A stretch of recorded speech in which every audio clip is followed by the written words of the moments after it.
what a combination there from Donna Fedora's, and they're back into this, and they're going to be looking to try and get a reverse sweep. And like, to be honest with you, for the finale, it's just a good thing that happened. And how do you react to it on the side of Team Snow? Like, do you ban Azaria now? I'm not expecting that, to be honest with you, but they might go this again and again and again.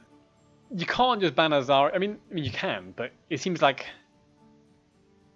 she's such a situational hero. It's kind of a bit difficult to ban. Like, when would you ban it in the banning phase? Maybe in the second round. If you first ban Zarya, I don't know. It seems strange. Towers of Doom for game number 3, apparently. Game number 4. Christ, we've been here a long time. Game number 4, picked by Donna Fedora's, who were given that map pick because the first pick was taken by... So actually, 4 times map pick from Donna Fedora's in this grand finale, only managing to win 2 out of the 3 so far. What do you expect on Towers of Doom now? I think a little bit more focus on macro from both of the teams. So I'm expecting a bit of Abathur prioritization in the draft. I wouldn't be surprised to see an Abathur first ban, for example. You could see Dehaka coming out. Falstad we saw played with earlier by, I'm going to say CRB Geilerbanger, but it might have been Team Heart. But I think definitely the kind of macro focus, the Falstad, the Dehaka, the Abathur, that's going to be more of that than you would get in, say, Tomb or Infernal Shrines. Maybe we'll see a Sylvanas priority though. Get Sylvanas and just control that bot lane with sappers, with Merc Queen if you want, but or just keep gradual pressure on with Sylvanas. It might be that kind of style from the teams. Okay. Should I throw in another name? Go on. How about the Lost Viking? Oh, I mean, I would be up for that.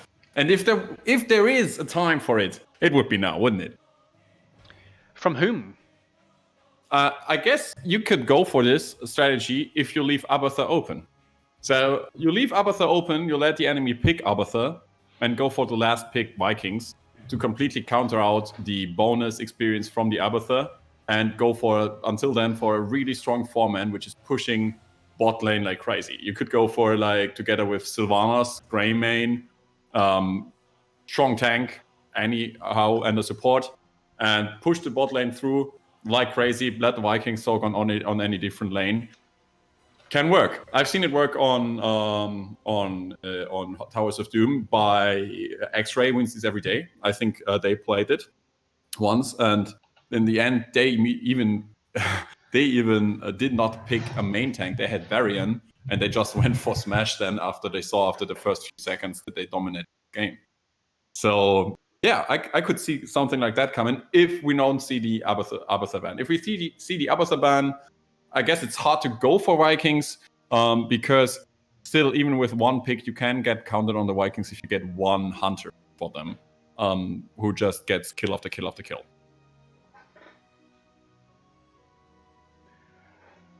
Right. Okay, so I think we're almost ready to go into the draft, although I've said that before, certainly, and that's not always... and that doesn't always mean that we are ready, because sometimes we've had tech issues, but so far, I think we are ready to go into game number 4. Game number 4 is a best of 5. Just a reminder for anyone who's just tuned in, you're watching the grand final of the Heroes Lounge Legendary Cup. This is it. I mean, if Team Snore win now on Towers of Doom, then they win the Legendary Cup. And if they lose, then we go to game number 5. That's true, but we already said that once. We did. Team Snore only need to win 1 more, but it's getting more difficult and more difficult the less momentum you have. So psychologically thinking, It's not yet that we do have the advantage of Donner Fedoras, but if they manage to get into a game number 5, they definitely have the psychological advantage, and they could benefit from it easily. So I guess Team Snore really has to shut the door here now. Well, I'll tell you an achievement Team Snore have already done, which is they've already, just in this one series, they've taken more games off Donner Fedoras than anyone else in Season 10 combined. So, which is 1? Which is 2. Well, 2, because the Team Snore have 1. Oh, yeah.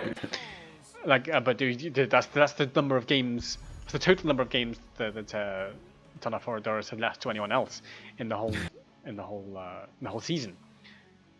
Empire is on Joanna. Joanna, one thing we've seen consistently throughout today is Joanna really getting prioritized as a tank from all these teams. First bets are actually already going in, just seeing after Johanna pick, immediately go bet A. So yeah, Johanna really highly prioritized. And so far, I'm not sure, did we see a Johanna loss so far today? I don't know. Someone tell us in the Twitch chat, have we seen a Joanna loss? I've definitely not been keeping stats, but you could go onto the heroeslounge.gg website or type !bracket and do all the legwork for us viewers at home. Check through all the drafts that you've seen today. And the stats are on there, and it will tell you how Joanna has done. Anduin and Hanzo. We have the encounter with the Anduin pick pretty early here, and the Hanzo. So again, going for Light Bomb, but still missing the target there, I guess. But we do have some more picks left. Yeah, it's still there's still things to be picked here. Greymane picked up by Mela. That's gonna probably put a bit of a threat. I mean, so we know that Mela's Valor is not allowed anymore in any of these games in this grand final so far, from what I've seen. Snaky Boots on Rhaegar. To be honest, I would have thought about banning that if I was on the side of Fedoras, because Snaky Boots on Rhaegar is just devastating. And then if you combine that with taking away the Anduin in your pick phase, then maybe you take some of that power of Snaky Boots off. But instead, they've opted to ban ETC and Valor obviously early on, and now the Abbot ban later on than I was expecting. And there's the Zarya Garrosh, the classic. That is nice to see. But to be honest with you, I see Sylvanas Vikings now. I want to see it. I think give me Sylvanas Vikings. Sylvanas definitely. Maybe you don't need to go Vikings. Maybe just put a Dahaka or something else to soak like that. Oh yeah, Dahaka would be such a good pick here as well. But let's see what they pick. Falstad for the global instead, and Irel for whatever Irel does. And that's going to be played by Raffaloy, I assume, which means Owen on the Falstad. So, I mean, what do you make of the Falstad versus, say, a Dahaka? I mean, I get the idea of Irel with the bonus that she brings is that she can block the throw from Garrosh and then immediately jump back herself. Then, by the way, we have again the triple frontline combination. This time backed up not with the Li Ming but with the Hanzo, which is providing with basically as much damage as likewise. But I would have preferred the Dahaka nonetheless and the Sylvanas to it. I felt like this could work on Towers of Doom pretty well. But yeah, I get the idea of Falstad. I like to play him as well on Towers of Doom. You can play for the wingman, get the camps that are in a neutral position, the one camp that is in a neutral position at the top lane, and then fly back to your team at any time, which can provide you with that consistent push on the top lane and can help you secure the win on this map. But on the other side, it's fairly clear that the Donner Fedoras think like they might have found their way here with the Zarya, Leoric, and main tank somehow, whatever. This time they did not get a Johanna, so they went with the Garrosh. Could it work another time? We will see. We will indeed. Let's go into game number 4 in this best of 5 series. Potential match point here. And on the left, in blue, it's Team Snore with Owen on Falstad, Snaky Boots on Rhaegar, Empires on Johanna, Rafaloy on the Irel and Mela on the Greymane. 5, 4, 3, 2, I've lost your sound again, heroes. Sorry. fight. Got it. On the right side, Donna Fodaris coming back into this grand finale, maybe. We do have Ruini on Zarya, Mist on the Garrosh, Red Bucket is playing the Leoric, Alon Name on Anduin, and Arunas on the Hanzo. Excuse me. Yeah, so everything in this game probably is going to revolve around that Zarya Garrosh. Like, once Zarya gets level 4, the movement speed, it's going to be used to speed Garrosh in, and he's going to try to throw somebody, and that's going to be a gank combo again and again. Now, Towers is a map where I think you can avoid that sometimes.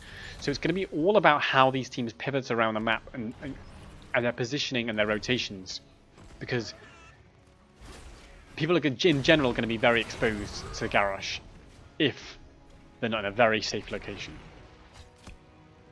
Yeah, to be honest with you, there's another thing that we did not yet mention here. One of the reasons that Zarya did work so well in the last match was that it was like the perfect counter to that single target blow up build that the team of Team Snor was putting up there.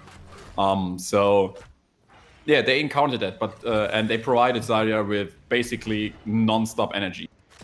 This is a map where you don't encounter each other too often, so she's not gonna have that much energy. No, and in fact only at half energy at the moment, but still a bit annoying for Falstad to deal with. I think it's more... yeah, it means Zarya's going to do less overall damage. They're thinking about contesting this, are they? No, and Perez goes in, puts the condemn out, puts pressure on Garrosh, who has to sit back.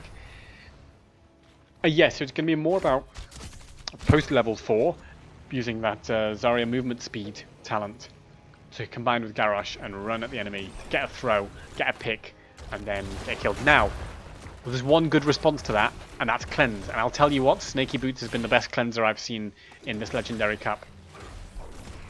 So, it may be that the question is, which is more impactful, the Garrosh throw or the Snaky Boots cleanse? And that may be what decides the Legendary Cup, of all things, here today. Yeah, so level 4 is here. Now that gives the speed barrier that we've spoken about, which is 50% of the idea behind the Zarya Garrosh combination. And yeah, there's one thing that kind of is interesting for me to see there, that we do have, first of all, a gank on the Leoric at the top lane, but he makes way out with the Wraith Walk. We do have this this situation where you can easily go in with the Garrosh and try to isolate a target, but still, they're not really providing with the damage to then secure the kill afterwards. Yeah, it's only really Hanzo and Zarya. Now, Zarya depends on the energy. So if Zarya's got a lot of energy, I think whoever gets thrown in will be blown up. But if Zarya doesn't have a lot of energy, they may well be able to walk out of there. Lovely shield onto Garrosh, allows Garrosh to turn around and uses it to run away this time rather than to run in. Sits back, Anduin got to be careful as Garrosh, as Joanna puts pressure there, and Garrosh tries to win. Yeah, meanwhile, on the bot lane, we did see an engage coming in onto the Rega, but now it's a 4 against 2 situation. The rest of the team of Donna Fedoris is a little bit behind, so they isolate Hanzo and he has to run, but now the rest of the team is reunited with them, and we see Zarya actually channeling through, and they might get the next few shots in, so it's 36 to 32 out of the side of Donna Fedoris in the core health.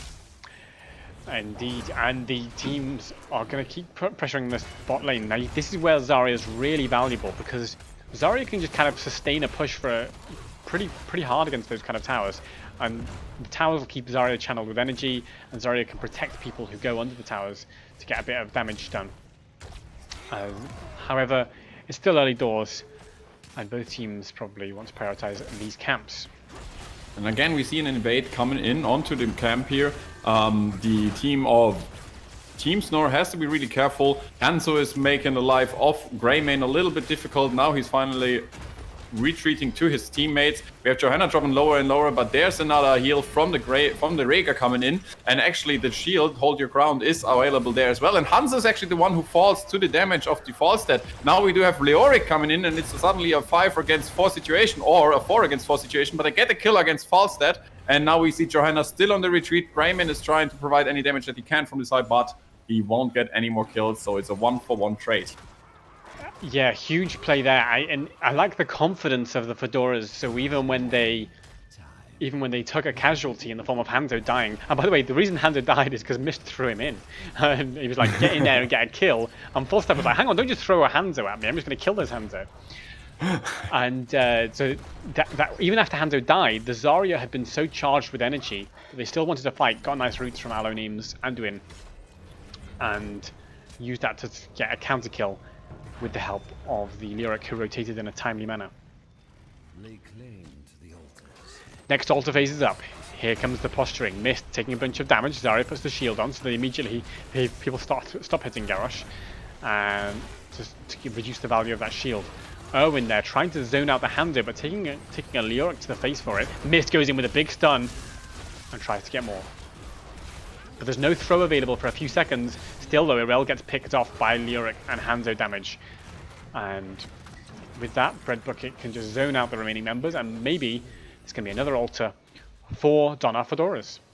Yeah, we can't see Hanzo, and he's so comfortable running around the map, can really isolate himself from the team and just running after a Johanna all by himself and finishing her off there near the own fort from Team Snore. And it's actually hard to tell, like, how can you encounter this? And it's funny to see that we don't even see that the tactics of Garrosh running in and try to throw a target into his own team to maybe blow it up. He's basically just there with follow-up stuns and putting them together and maneuver them around and just out-sustain the fight. By the way, I don't know if you saw in the top lane, but the Bread Bucket on Leoric escaped on 50 HP from Falstad, which is a clutch escape there, and that allowed him to continue soaking, crucially, and get that level 10. So that's a nice escape from Leoric when Falstad came up to gank. Now then, the sappers have been captured by Donna Fedoras. They're going to try and get those rolling in. Zarya's personal barrier is down. Has the speed shield ally available now if Garrosh wants to go in and find somebody. But look behind, Irel's rotated and Leoric hasn't. Now there's a shield used with a light bomb on top. Nasty, but Grayman gets the lovely cleanse from Snaky Boots, and in comes the gust from Erwin to try and put them in the corner. Mist falling down to 100 HP, Anduin pulls out 70 HP. Oh my days, Garrosh just about falls, with Aloneem is going to be next as well. 2 members on the deck, and that's a lovely rotation there from Team Snore to secure 2 kills and get themselves well and truly back into this game. Yeah, and a close call again on the Rhaegar, who perfectly put his Ancestral once again. So Snaky Boots all day long on that Rhaegar, really showing great performances, and in this fight as well. Bread Bucket's got to be careful. Gets given a shield by Ruini's Zarya. Puts an Entomb onto Falstad, who sensibly barrel rolls himself out of there. Entomb's still there for Johanna, but it finally collapses. Garrosh tries the stun, doesn't connect, and everyone sits back for a moment of calm. So Team Snore not able to really benefit with it, with a double altar there, although they won the team fight, but the team of Donna Fedoras is actually back up in time, so they managed to secure their own tower, and we still are sitting at a lead of 8 points. Meanwhile, we do see another engaged. Nice Gust Light Bomb, just completely denied here. Perfectly played.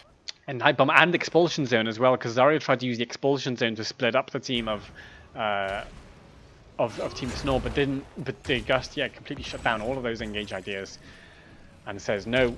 We're having this camp, I'm just going to go and play normal and not do anything exotic.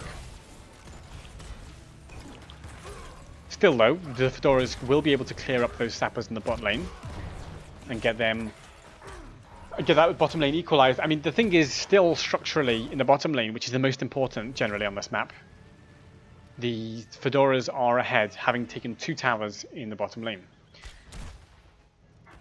However, it's still fairly even everywhere else. Garrosh shield used, running at the Johanna, whose Iron Skin is about to fade, but look at the slow from Johanna, getting that level 7 value on the on the Punish, which is the Subdue talent. It doesn't matter that it's not stacked. If it hits 2 or more targets, it still slows them significantly.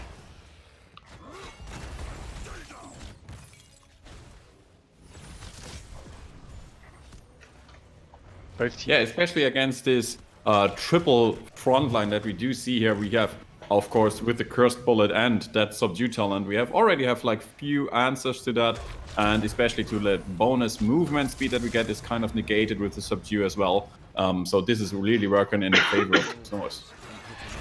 It is. Now Mist steps up, tries to stun, stop Snore from capping the altar. Runs in. Huge entomb here from Bread Bucket with the light bomb to follow. Catches onto Joanna. Joanna going to be okay for now. The expulsion doesn't quite catch on to anybody more.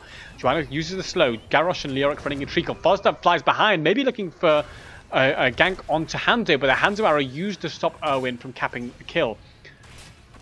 And it's an interesting shift because all of a sudden mid-altar is kind of uninteresting. Everybody is going towards that bot lane now, and all of the team are rotating there. We see Greymane now tapping on the top lane, the mid lane altar, and there we have a nice Leap of Faith and actually healing him up, but it's Mist who falls lower and lower and lower, but he heals himself up another time, but he falls in the end there. We have some damage coming in from Hanzo, that he's getting lower and lower, and he dies to the damage of Falstad in the end there, and it's a 2-for-0 for the moment. Everybody pretty low, but Ancestral is there, so melee on the Greymane can go for another day, and we have Erwin pretty low on everything basically, but they do have to give up both altars, I guess. We do see Ryrel being capable to interrupt in the mid lane there. We see Leoric sacrificing himself. He knows he's up fast enough, so he bought himself a little bit more time there, and we have 5 seconds for Anduin, but for Hanzo, sorry. But he won't be here in time to interrupt either of the towers. So it's a equalized situation all of a sudden, 24-24 here. Yeah, and Team Snore are starting to look a bit about Joanna, can you get out while your Ant Skin's up? Yes, you can. The taunt, though, they're used onto Rhaegar, and in comes the Hanzo arrow, followed up by an Entomb and a Light Bomb. It's absolutely savage here. Rhaegar has already been destroyed. Falstaff flies in the nick of time to try and get a gust, but it's too little, too late. Joanna and Rhaegar are already dead. Maybe Owen can get away, and Mela, but that's 2 members on the deck. Lovely, lovely engage there with the Hanzo arrow into Light Bomb. Execution. They maxed out every stun time there. Amazingly played and perfectly put to success with the kill against Rhaegar and Johanna here. The dream team that for another 15 seconds here. And yeah, gonna be interesting to see how much they're gonna capitalize on that. They will apply some more pressure onto the bot lane. Together with the camp, they might be able to actually even get it down. Expulsion zone's up, so basically no one can go anywhere near Zarya here, otherwise they're going to get ganked because the expulsion zone will shut the door on their escape. So, with that in mind, Greymane throws it. The lockdown. Is Garrosh still alive? He went down to double digits HP. What? How did he get out there? I mean, the Leap of Faith with the perfect timing. There he saves his friend with the into the fray. And now we see the Light Bomb coming in. And actually, what a counter there, the taunt against Greymane. And he actually falls. And we see this throw. No, it was Rhaegal who jumped herself. And now the Entomb is here onto the Johanna. And she has no escape out of there. So she's gonna fall as well. What an execution there. The almost kill against the Garrosh and then the turnaround. And they get the kill against Johanna and Greymane there. What a finale we do have here. This is turning out to be a fantastic grand final between these two teams of really the highest caliber here in the Legendary Cup. The execution that we're seeing from Donna Fedoras, and also the confidence that they seem to lack in games 1 and 2. They've seemingly found out of nowhere. Owen, you've got to be a little bit careful flying into 4 members of the enemy team and their fort here. There's Garrosh running through. There's nothing to dismount him. Owen gets thrown in. Good night. And he might have seen a chance there, but he must have known that Zarya was already there. He probably did not expect the rest of the team to rotate bot as well. This was pretty much a given situation on the altar there, but nonetheless, the team was on their way there. And so they managed to get the kill there against Falstaff. This is starting to look really good for Donna Fedoras. They're slightly ahead in core health, but that's not the issue. And that was as Mr. nearly gets a throw onto Greymane, but Joanna sensibly blocks it. The issue is the extra level lead in XP and the complete control of the bottom lane. Now that means level 20 is going to come sooner for the Fedoras, but also it means that this bottom lane means that they're just going to keep gradual core pressure with these sappers, and there's not really anywhere that... Oh, is this a gust attempt? It's a gust into the death zone. It's absolutely brutal. The light bomb onto Garrosh won't even connect because he's already dead. The expulsion zone is only serving to zone Rhaegar, and maybe they can chase and get really hit. There is a fort, which will stop Greymane from chasing too deep. Hanzo jumps over the wall to escape. Irel, played by Rathaloy, trying to block the exit for Arunas. Arunas goes down. Can Zarya get away? 100 HP. No, he can't. That gust, though, that actual gust from Owen. And you had to be clutch on that. It's not like flying behind there because it would have been too early, so they could have reacted to that. So he really had to make the move with the barrel roll, and he had the perfect angle to be quick enough so that they can react and still be in an angle that they're gonna end up in the dead zone at their own core. I don't remember who it was we saw play Falstad on Towers of Doom earlier. I think it might have been Gylabang or that Team was Heart. COB Gylabang, Okay, yeah. COB, and yeah. the double payoff there. And they tried to do a gust play, and they got a good gust and stuff, but this one just looked so perfect. And Garrosh just disappeared, and the focus that followed up. And by the way, the reaction time was razor sharp from Donna Fedoras as well, but it just wasn't enough. It wasn't enough. The light bomb on Garrosh wasn't enough. The Anduin save wasn't enough. And of course, because when you gust 4 members into the death zone, they all panic. They can't save each other. They can't have that coordinated team play that Donna Fedoras have been doing so well up until that moment.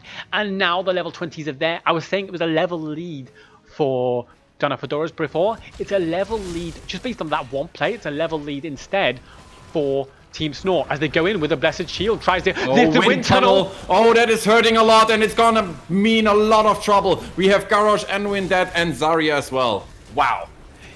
Falstad with the plays today. Owen really carrying Team Snore right now, holding them, taking them potentially to grand final victory, to the legendary cup victory that they so crave right now. However, it is Towers of Doom. It's never over until the core is on 0 HP. 3 sappers are going to roll in that bot lane. I think Donna Fedoras can probably clear it, but in the meantime, Team Snore are going to go and consolidate, get some more keeps. Hanzo has to be careful here against that Irel. Yeah, because Alive. he does indeed. So they can't clear the bot lane, and it's gonna be in another 3 shots. Mid fort is gonna fall as well. And they basically can't do anything for the next 15 seconds until all those members are alive. I wonder if Team Snore should have gone for the top fort in that time and just given, the altar, give up 2 core hit points. Now they're going in looking for the Lyric. If they get a staggered death here, this could be nasty for Donna Fedoras, but they don't. Good escape from Bread Bucket. Still alive, and still Donna Fedoras are in this game. They have to give this altar 6 points. They'll bring them down to 7, but that's okay. 7 is more than 0, so they're still in the game. And it's even more than 4, which is kind of crucial, so you don't have the situation that you're gonna end up on a boss play. Nice attempt on the Entombed there, but Falstad with the immediately spray reaction because he made it out there. And now no Entomb, no Silence Entomb, which would be even more crucial here for another 37 seconds here. And we see them try to hold on to that bottom fort. Question is, will it fall at some point? It pretty much has to. Falstad went off for the bribe, and what I like about Donna Fedoras is they didn't immediately engage because they didn't know whether Falstad was there. Like Falstad could have been just waiting in the wings for a wind tunnel, and we saw how devastating those wind tunnels can be. Now with this space, they're going to get this boss. Now here's the thing: it's a double altar phase, next phase, and that means there's a win condition here for any single altar is GG in favor of Team Snore. Any altar wins them the Legendary Cup.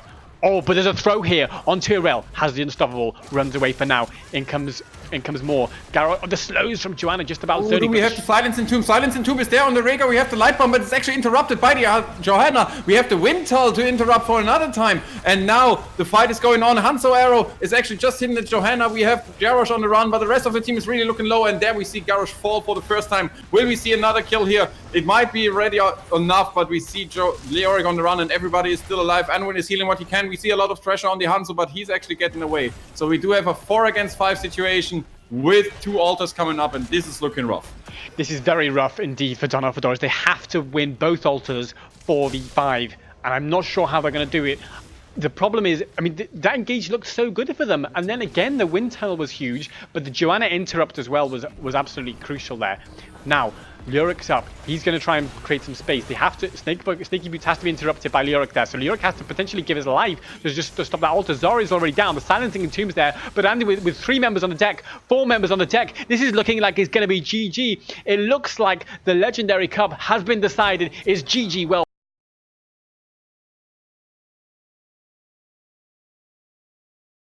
With a phenomenal game 4 there.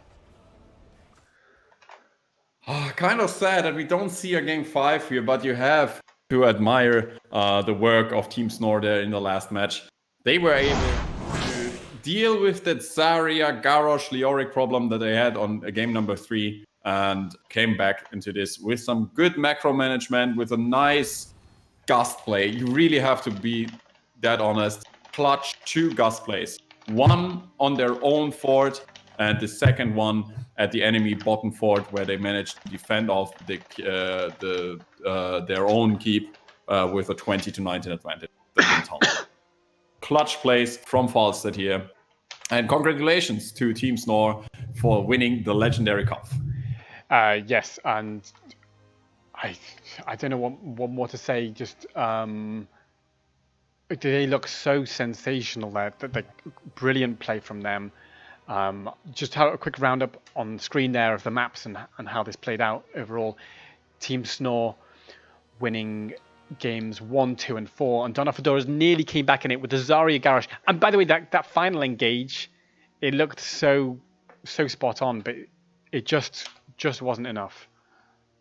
Yeah, clutch play from the Johanna there, who was ready with the Blessed Shield, as Leoric had already the Entomb put up, and he was ready to go in with the Light Bomb with the follow-up stun, but there was clutch play from the Johanna, stopping everyone on the rotation towards the bot lane, giving enough time before the Entomb ran out, and then they were able to turn the fight around. So we're just getting ready to have an interview with the winners. We're just going to check some who's available for that soon. I'm going to... so, I mean, overall, like, what are your feelings about, like, what is it? What's the secret ingredient of Team Snore here that's won them a victory against a formidable opponent? Sorry, again? Sorry, I was saying, what's the secret ingredient of Team Snore that's won them this victory over a formidable opponent? To be honest with you, I feel like Team Snore does have an outrageous macro management. They maneuver very well around the map. They do have perfect rotations. And then it is pretty much clutch between the main tank in Paris and Snaky Boots on the healer. These two guys seem to not only work very well together, but always be either of them is always saving the life of the team. Like we saw Snaky Boots there saving with, I don't know, a ton of cleanses throughout the day. And we saw in Paris, like just in the last fight with the Blessed Shield there, to encounter the Entomb with the perfect delay there. And yeah, once these two guys are not able to, we have the perfect timing that always a member is ready, like Erwin with the clutch Gust plays 2 times time in the last game. And yeah, their synergy is just off the charts, to be honest with you. And I guess that's key to their victories here. Yeah, and I don't know what else to say. Really great performance. We have now got an interview with them. We are going to go into that now. So we're going to head over to interview room to speak to them. Hello. Hello. You are live on Heroes Lounge. Please don't swear. First of all, congratulations on a phenomenal performance today. How are you feeling? Feeling tense. I mean, I can't say we worked very hard to grind scrims and stuff like that, but I think we were really serious during the games and have a game plan ready, have our draft ready, and the bans. So I'm really happy that it turned out this way. Yeah, and props to Donar victories. Fedoras because they gave us a good fight for it. Yeah. I'm happy we came on top in the end. Yeah, I mean it was a a sensational series. I mean, I have to say when the Zarya came out, things looked like you guys might not be so confident with your win, but because that game number 3 took Yeah. over. They kind of took a bit of the initiative away from you. How were you feeling? When that Zarya pick sort of gave you a So, bit of a run yes. for your money.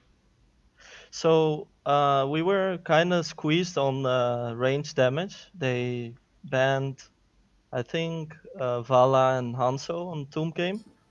So yeah, to get pressure on frontline and Zarya comp early game, you need some kind of auto attacker, I believe.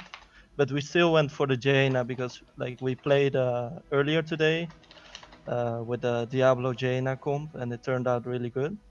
But yeah, I didn't expect the Zarya actually because they had Li Ming. It's pretty hard to out sustain, but yeah, Zarya was always full energy.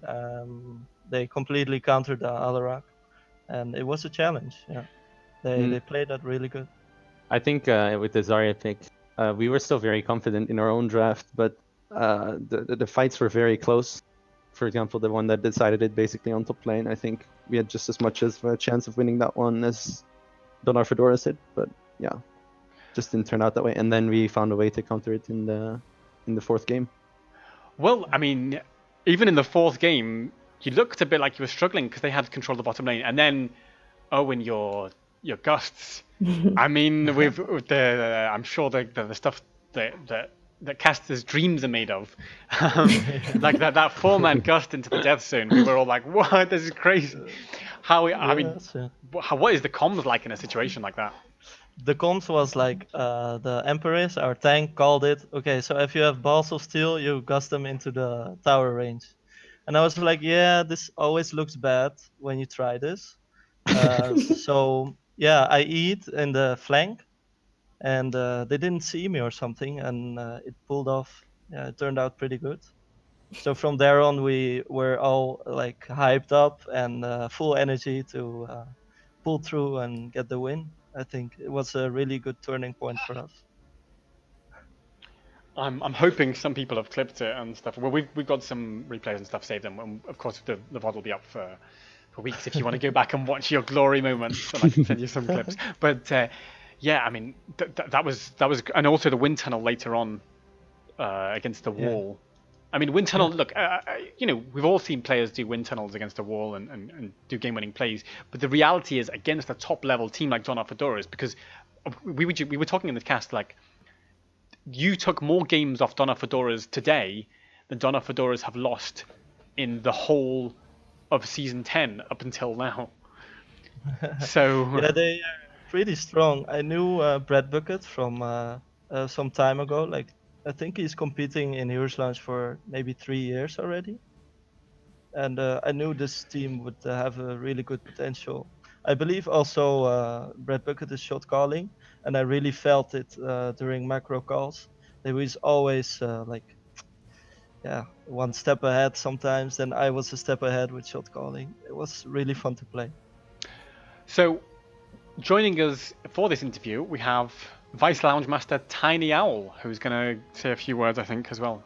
Yeah, good evening, Karis. And yeah, first off, props to you there for casting all day. Yeah, I'm tired from watching all day, and I can't imagine how you guys must be feeling. Super intense. Yeah, so congratulations to Team Snore, Team Mustache. Yeah, I've been. Yeah, I was with you in the first game there, and I think you've, yeah, done increasingly better throughout the day. Like I saw some really nice ancestrals. I think the ETC play from Amparis was, yeah, very nice. Like I loved her try to go to her bus to get a Q to go just a bit further to grab an enemy. I mean, it didn't work out, but it was still like, yeah, fun, really fun to watch. And yeah, like it was already said, like spicy gusts. Yeah, I think you guys definitely deserve it, and maybe yeah, really well done. Thank you. So, what have they won, Tiny Owl, as the victors What have of they the won? Legendary Well, Cup? you have won some very quality plastics. You will receive trophies, and yeah, you can send your address to Cosmic at the end of the evening. Then he will make sure you get them, and you will get a spicy custom emote. So you can give us an emote, and we will implement it in the lounge for you forever to remember. Oh, Sweet. wow. Yeah, Sweet. Thanks. very sweet. You'll be emote celebrities. Exactly. Yeah. And yeah, I also wanted to shout out Donna Fedoras for putting up like a really good fight. I love seeing the Zarya from Rooney. Obviously, I know it's a pocket pick of him. Yeah, and maybe Rooney, if you keep your teammates under control, to stop typing in Twitch chat. Maybe next time, because we saw Brad typing in there now and again, and maybe he needs to keep his mind in the game instead of on the Twitch chat. Yeah, He's a good really well memer for done. sure. You already managed the Rhaegar, which is Snaky Boots and Empress. I would like to shout out for a full team to Snore. I'm really happy they made it so far. I actually used to be a coach for this team, and it was always a challenge to stop the greed of them because they were always hungry for more and more, and that cost them a lot of games. And they showed patience, and I'm really happy they are victors today. Yes, and I want to make another shout out because there's one of our members that's not here right now, but that's a very important member to our team. His name is Liches, and he's our captain. Unfortunately, he's on holiday now, but I'm sure he will see this, and yeah, he's just as much a part of this as the people Exactly. that play today. Awesome. So yeah, I have a few thank yous to say before we head off. Yeah, so we have been busy all day, and it was a lot of people making it happen. Like we started the day on Lounge 2 with the casters Dentro and Josh over there. We had moderators Ellen and Iyengar helping out. And then on Lounge 1, we've had Typhoon and Fishy behind the scenes all day. And yeah, obviously transparent, watching over us all to make sure we didn't have grief. Although every game seemed to have some grief today. We started off with Karis on a wrong stream. Yeah. On the wrong lobby. The wrong match. Yeah. We don't mention that. We don't mention that. No, we don't. We'll keep it between us and stream that's watching now. It's fine. Oops. Oops. Yeah. So yeah, Karis and Heroes at School, thank you for this whole day. You really deserve a nice rest. Have a beer, have some food, some pizza, Doritos, I don't know, whatever you like. Go do it. Some Deckard food. Yeah. But that's not all. We're doing all of this again tomorrow. So then tune in again for the Mythic Championship, like the biggest finale of them all. And if you like what you saw today, the signups are open for EU and NA right now. For NA, we'll have a long time because we have a bigger break in between. But for EU, it will be till the 17th of November to sign up. So if you like what you see, if you want to do the same, feel free to join. And there's also Division S coming very soon, isn't there, Tanyel? There is indeed. We'll have the first qualifier weekend next weekend. So there will be more coming for you. The qualifiers will be up, so you can join in that if you feel up to an extra level of play. Yep, and viewers can type !Div-S in the chat for more information, and also they can find out how to boost the prize pool with donations by following links from there. So I think that, yeah, I mean that's all we were going to ask you, Team Snore. But I mean, have you got any sort of final thoughts, comments you want to make? I'm really happy that the Heroes Lounge is there for competitiveness. I'm really happy to play competitive in this way. And after stream always up, I love to watch and to play. So shout out to you guys. Thanks. Yeah, and for me, a special shout out to you guys and to Transparent, who was very good at answering all the questions that we had in between the games. And again, a shout out to our team, all the individual members, Mele, Empress, Snaky Boots, and obviously Liches, who as I said, couldn't make it today.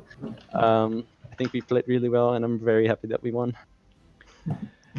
And I assume based on what you're saying that you're going to come back again next season.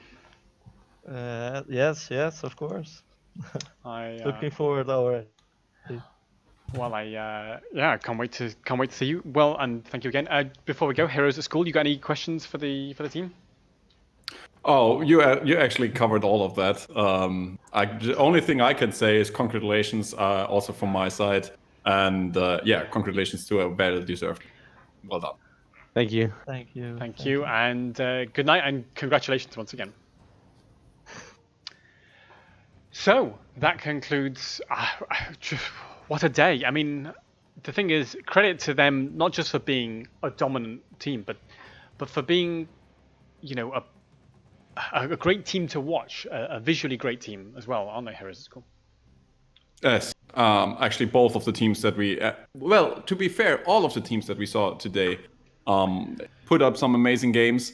I had really a lot of fun watching them. I guess I'm gonna feel tired soon enough once all of this excitement is gone. But it tells you already a lot that after 8 hours of streaming, at the moment, I don't feel tired at all just because I'm hyped by the games that we witnessed. And yeah, that tells you much about what Heroes Lounge is about, what it can give you. And yeah, looking forward to more of that for sure. Yeah, I mean, it's been just a fantastic day. Just we've had just insanely brilliant games. Top end Heroes of the Storm action. And remember, these are Division 2 and 3. Tomorrow we kick off again with Division 1 teams as they go head to head in the Heroes Lounge Mythic Championship, starting at 13 Central European time on this channel. But yeah, and then there's Division S, as Tiny was mentioning, starting next weekend. So really loads to do. If you watching at home, if you've enjoyed this, definitely follow the channel. Definitely get involved with Heroes Lounge. We're always looking for people to help out. I can definitely say we're always looking for more casters so that I don't have to do 8 hours. No, I'm only joking. But no, it is entirely voluntary organisation, and we're always looking for people to help make it great. And it is really made great by the volunteers who put in dedication. And it's not just us on the front end. Heroes at School and I have been a bit on screen, but there's loads of people working behind the scenes, as Tiny mentioned. Including Tiny Owl herself, of course, who I should shout out to, who does a great job as Vice Lounge Master, but also loads of moderators behind the scenes who've made today and the whole season possible. And if you want to help out with that, definitely get in touch, get in on the Heroes Lounge Discord. If you can't be bothered to help out, that's fine, because you can also just turn up and play. And it doesn't matter if you're just one person or if you're a team of 2 or 3 or 5. You can get stuck in, sign up on the website heroeslounge.gg. There's a sign up guide on there, and we look forward to seeing you and casting your games. From Heroes at School, it's good night. It is definitely good night. I'm going to bed right now. Just wishing all the best to every viewer here. Thank you for the support, and looking forward to see you tomorrow, I guess. And from me too is good night. Thank you so much to everyone who's been watching as well. The viewers, even if you can't support the Heroes Lounge by volunteering, it's helpful to have viewers here who've kept it lively. We've had over 200 viewers today, and it's been great stuff, and we've really enjoyed casting, and we hope you've enjoyed watching too. Good night, and tune in tomorrow at 1 p.m. Bye bye.